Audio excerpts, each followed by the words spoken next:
જય શ્રી કૃષ્ણ મિત્રો, સ્વાગત છે તમારું અમારી આ ચેનલમાં, જેનું નામ છે વેસ્ટમાંથી બેસ્ટ. મિત્રો, આજે આપણે વધારાના કાપડ અને બંગડીમાંથી તોરણ બનાવીશું. મિત્રો, આ તોરણ તમે કાપડના બદલે ઊનનો યુઝ કરીને પણ કરી શકો છો.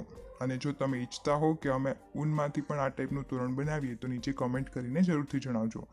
અને હા, તમને તોરણ કેવું લાગ્યું એ પણ તમે નીચે કમેન્ટ કરીને જરૂર જણાવજો. એના માટે મિત્રો મેં અત્યારે 3 પાનવાળું તોરણ કર્યું છે. એના માટે 9 બંગડી લીધી છે. એમાંથી 6 બંગડીને આવી રીતે વાળીને પાન શેપ કરેલો છે અને 3 એમ જ રાખી છે. પછી તેને પાન શેપ કરેલો છે તેને ગ્રીન કલરના કાપડમાંથી વીંટાળી દીધું છે આવી રીતે. પછી દોરા વડે વીંટાળી દઈશું. મિત્રો, જો તમને અમારા વિડીયો સારા લાગતા હોય તો અમારી ચેનલને લાઈક, શેર અને સબસ્ક્રાઇબ જરૂરથી કરજો. મિત્રો, તમે બીજા કોઈ પણ કલર યુઝ કરી શકો છો. કલર કોમ્બિનેશન તમને ગમે એ રીતે તમે કરી શકો છો.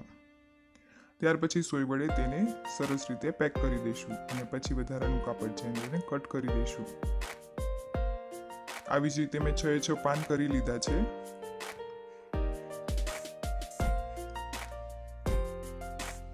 હવે આપણે જે ગોળ કરેલી છે બંગડી, ગોળ બંગડી છે તેમાં કરીશું. એના માટે મેં રેડ કલરનું કાપડ લીધું છે. તમે કોઈ પણ કલર લઈ શકો છો, પ્લેન પણ લઈ શકો છો, ડિઝાઇન વાળું પણ લઈ શકો છો. તમારી ઈચ્છા મુજબનું કોઈ પણ લઈ શકો છો. તમે આના બદલે ઊન પણ લઈ શકો છો.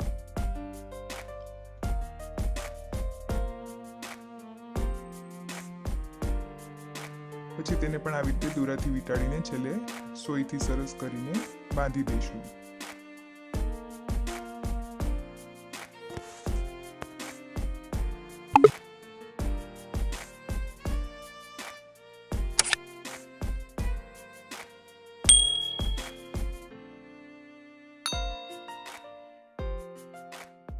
મિત્રો, જો તમને કોઈ ડાઉટ હોય તો તમે નીચે કમેન્ટ કરીને જણાવી શકો છો. અમે તેનું સોલ્યુશન જરૂરથી આપીશું. આવી જ રીતે મેં 3 રાઉન્ડ શેપ પણ કરી લીધા છે રેડ કલરથી. હવે આપણે વચ્ચે પેચ લગાવીશું. તમારી પાસે કોઈ પણ પેચ હોય તો તમે તેને લગાવી શકો છો, અથવા તો તમે ગોલ્ડન કલરને રાઉન્ડ કરીને પણ તમે લગાવી શકો છો. મેં અહીં સોય દોરાથી લગાવ્યું છે. તમે ગમથી પણ ચિપકાવી શકો છો.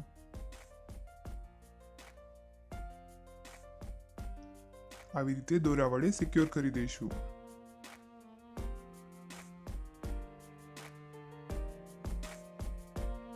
મિત્રો, અમારી ચેનલને સબસ્ક્રાઇબ કરવાનું ભૂલશો નહીં અને વધુમાં વધુ શેર પણ કરજો.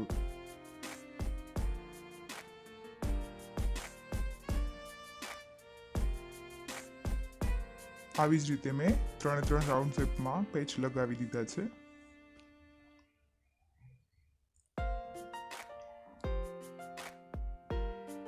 હવે આપણે 2 પાન લઈશું અને એક રાઉન્ડ શેપ લઈશું. પાનને આ રીતે ત્રાસમાં ગોઠવી દઈશું અને ઉપર સેમ જગ્યા રહે એવી રીતે દોરાથી તેને જોઈન્ટ કરી દઈશું.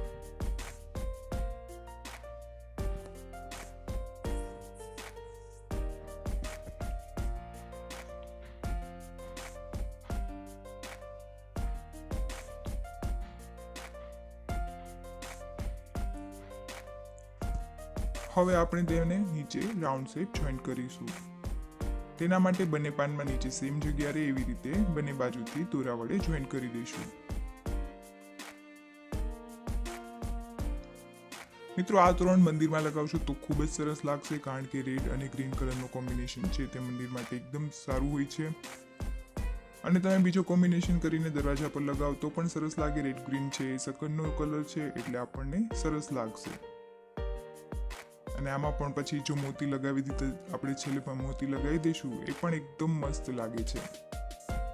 એવી જ રીતે આપણે હવે બીજી બાજુ પણ દોરા વડે જોઈન્ટ કરી દઈશું.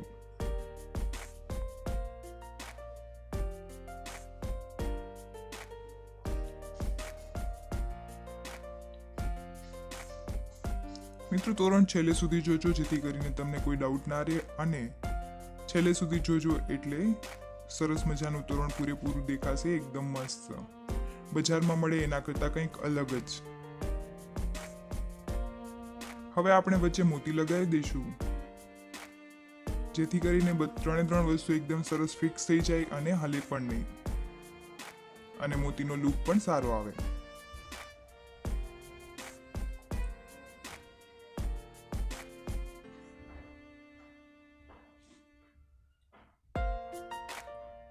મિત્રો, જો તમને અમારી વિડીયો ગમતા હોય તો નીચે કમેન્ટ કરીને જરૂરથી જણાવજો. અને હા, વધુમાં વધુ શેર કરજો અને લાઈક પણ કરજો વિડીયોને. આવી જ રીતે મેં 3 બનાવી લીધા છે. તમે 5 અથવા 7 પાનવાળું પણ કરી શકો છો, તમારો દરવાજો જેવડો છે એવી રીતે. મેં અહીં એક પાઇપ લીધી છે. તમે પેલું સ્ક્વેર આવે છે ચોરસ, એ પણ લઈ શકો છો. એમાં કાપડ વીંટાળી દીધું છે મેં.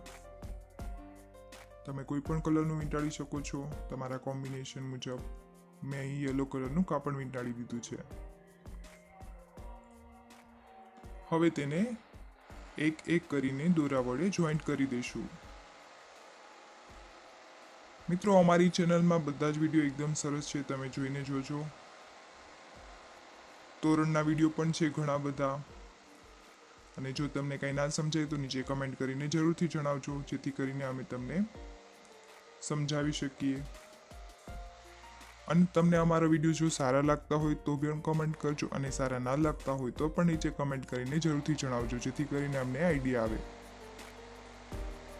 મિત્રો, આવી જ રીતે બીજા લીફને પણ જોઈન્ટ કરી દઈશું.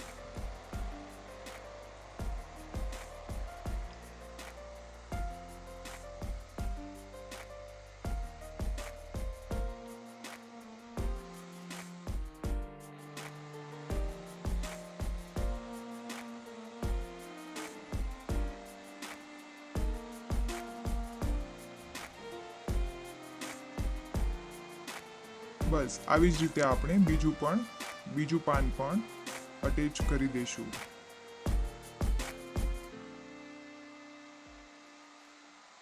બંગડી છે એના કારણે થોડુંક સોઈ નાખવામાં અઘરું પડે છે, પણ આરામથી કરશો એટલે બધું સરસ થઈ જશે.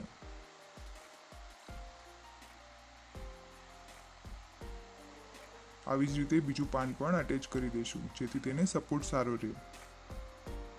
હવે ત્રીજું પાન પણ આવી રીતે લગાવી દઈશું.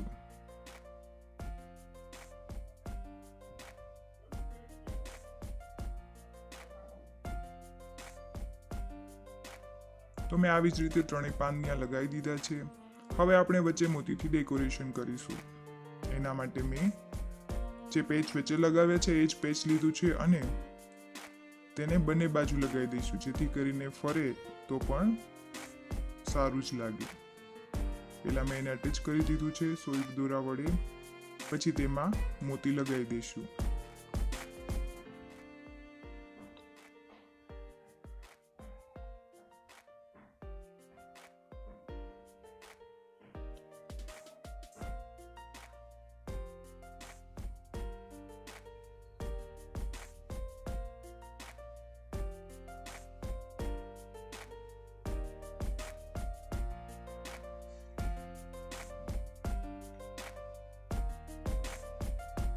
જે આપણું રેડ અને ગ્રીન વાળું પાન છે એના કરતાં સેજ મોટું રાખીશું, એટલે સ્ટેપ લાગે. મોટું થઈ ગયું છે. હવે આપણે તેને લગાવી દઈશું પાઇપ સાથે. એકદમ આરામથી લગાવશું, જેથી કરીને દોરો દેખાય નહીં.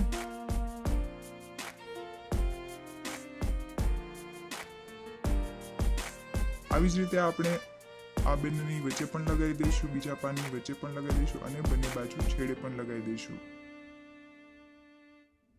ટોટલ 4 આવશે, 3 પાન આવશે અને 4 હેંગિંગ આવશે, લટકણ.